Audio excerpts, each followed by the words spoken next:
আমরা তো সবাই ঘুগনি খেতে ভালোবাসি, কিন্তু আজকের আমি এই ঘুগনির রেসিপিটা একটু অন্যরকম করার চেষ্টা করেছি, যেটা খেতে কিন্তু জাস্ট অসাধারণ লাগবে। অবশ্যই কিন্তু ভিডিওটা দেখবে, একেবারেই স্কিপ করবে না। হ্যালো ফ্রেন্ডস, আমি সুস্মিতা, বং ব্লগার সুস্মিতা চ্যানেলে তোমাদের সবাইকে স্বাগত জানাই। আজ রেসিপি পনির ঘুগনি। অবশ্যই ভিডিওটা সম্পূর্ণ দেখার অনুরোধ রইল। ভিডিওটা ভালো লাগলে লাইক কমেন্ট শেয়ার করে দিতে কিন্তু একেবারেই ভুলে যেও না। নতুন কেউ দেখে থাকলে চ্যানেলটাকে সাবস্ক্রাইব করে দিয়ে বেল আইকনটাকে অল করে দিয়ে আমার পাশে থেকো। তাহলে চলো ভিডিওটা স্টার্ট করি। এখানে দেখো, রেসিপি তৈরি করার জন্য আমি কিন্তু সর্ষের তেল নিয়ে নিয়েছি, সাথে নিয়ে নিয়েছি সাদা জিরে, গরম মশলা, দুটো তেজপাতা, দুটো কাঁচা লঙ্কা। গরম তেলের মধ্যে একটু নাড়াচাড়া করে নেওয়ার পর ডুমো ডুমো করে কেটে নেওয়া আলু দিয়ে দিলাম। আলুটা কিন্তু তোমরা অপশনাল, দিতেও পারো আবার নাও দিতে পারো। যেহেতু আমি বাঙালি, আলু খেতে বরাবরই ভালোবাসি, তাই আমি আলু অ্যাড করেছি। আর ঘুগনিতে কিন্তু একটু ছোট ছোট করে আলু দিলে খেতে কিন্তু বেশ ভালো লাগে। তারপরে আলুটা হালকা ভাজা হয়ে আসলে এখানে টমেটো আর পেঁয়াজ কুচিটা একসাথে দিয়ে দিলাম।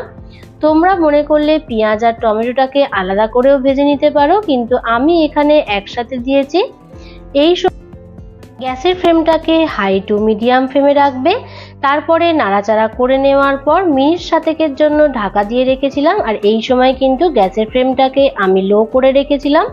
দেখো, ঢাকাটা খুলে নিয়ে কিন্তু আবারও নাড়াচাড়া করে নিচ্ছি। আর যেহেতু ঢাকা দিয়ে রেখেছিলাম, তাই তো একটুখানি জল বেরিয়েছে। এখানে সেই টমেটোর জলেই কিন্তু আলুগুলো প্রায় অনেকটা সিদ্ধ হয়ে যাবে। আর এখানের যে পেস্টটা দিলাম, আদা রসুন কাঁচা লঙ্কার পেস্ট, আর কিছুই না। তোমরা যেমন ঝাল খেতে পছন্দ করো সেরকম কিন্তু কাঁচা লঙ্কাটা ব্যবহার করবে। তারপরে কিন্তু ভালোইভাবে এটা কষাতে হবে, আর কাঁচা গন্ধ যাতে না থাকে। যেহেতু রসুনের একটা কাঁচা গন্ধ থাকে, আদারও থাকে, তাই সমস্ত মশলার যাতে কাঁচা গন্ধ না থাকে, তাই বেশ ভালোভাবে কিন্তু কষিয়ে নিতে হবে।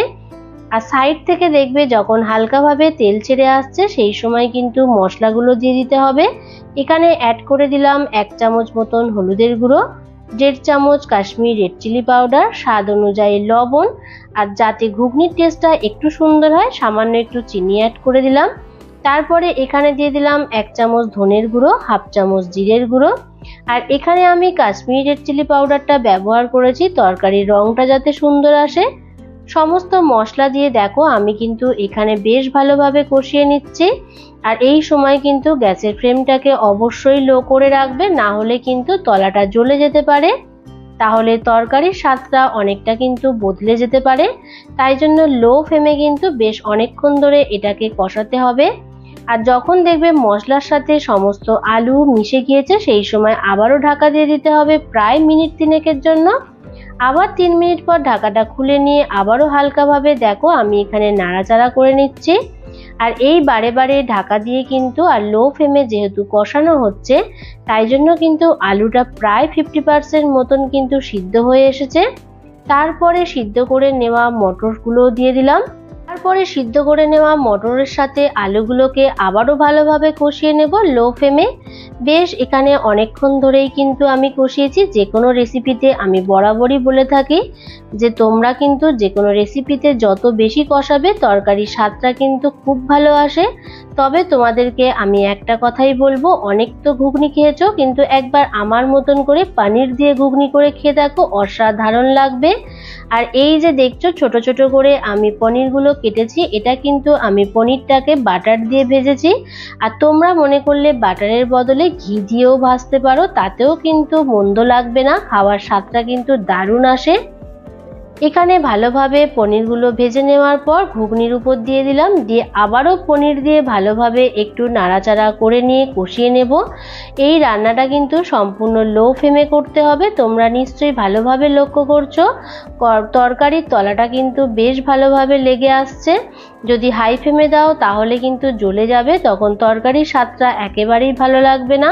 আর যেহেতু ঘুগনিটা ডাল, তাই জন্য কিন্তু ডাল যেহেতু ধরে গেলে খাবার স্বাদ একদম ভালো লাগবে না। ভালোভাবে কষানো হয়ে যাওয়ার পর পরিমাণ মতন ঈষৎ উষ্ণ জল দিয়ে অ্যাড করে দিলাম। আর এখানে আরেকটা কথা তোমাদের সাথে শেয়ার করতে চাই, অবশ্যই কিন্তু জল দেওয়ার পর তোমরা একটুখানি টেস্ট করে দেখবে যে লবণের ভাগটা ঠিক আছে কিনা। যদি মনে হয় লবণ কম আছে তাহলে সামান্য একটু লবণ অ্যাড করে দিতে পারো, কিন্তু আমার এখানে আর লবণ দিতে হয়নি। এখানে আমি নিয়েছি 1 চামচ গোটা জিরে, 1 চামচ গোটা ধনে, হাফ চামচ মৌরি, 1 চামচ মতন গোটা গোলমরিচ, গোটা গরম মশলা, আর নিয়েছি 2 চামচ কাসুরি মেথি। আর এখানে যে হাফ চামচ মৌরি বললাম, হাফ চামচের থেকে একটু সামান্য বেশি মৌরি অ্যাড করেছি। এটাকে ভালোভাবে ড্রাই রোস্ট করে নেব। এই মশলাটা কিন্তু তোমরা অবশ্যই ঘুগনিতে দেবে, না হলে ঘুগনির স্বাদটা কিন্তু সেই দোকানের মতন আসবে না। আর এই মশলাটা ভালোভাবে ড্রাই রোস্ট করে নেওয়ার পর ঠিক নামাবার আগে এই মশলাটা 2 চামচ মতন অ্যাড করে দিলাম। তারপরে কুচানো ধনেপাতা অ্যাড করে দেব যাতে তরকারির স্বাদটা আরেকটু বেড়ে যায়। আর এখানে কিছুই লাগছে না, এইগুলো দিয়ে কিন্তু এবার ভালোভাবে মিশিয়ে নিতে হবে। তাহলে কি তোমাদের কি মনে হচ্ছে, ঘুগনিটা কি একটু নতুনত্ব দেখলে না? আমি তোমাদেরকে এটুকু গ্যারান্টি দিয়ে বলতে পারি, ঘুগনি তো অনেক রকমভাবে খেয়েছো, কিন্তু এই মশলাটা ব্যবহার করে একবার পনির দিয়ে ঘুগনি খেয়ে দেখো, মুখে লেগে থাকবে। আজকের এই রেসিপিটা এই পর্যন্ত। ভিডিওটা ভালো লাগলে লাইক কমেন্ট শেয়ার করে দিতে কিন্তু একেবারেই ভুলে যেও না। নতুন কেউ দেখে থাকলে চ্যানেলটাকে সাবস্ক্রাইব করে দিয়ে বেল আইকনটাকে অল করে দিয়ে আমার পাশে থেকো। আরও যদি কিছু রেসিপি জানার থাকে অবশ্যই কমেন্ট করে বলবে, আমি সেগুলো করার যথাসাধ্য চেষ্টা করব। আবার দেখা হবে নেক্সট কোনো রেসিপি নিয়ে। ভালো থেকো, সুস্থ থেকো, টাটা।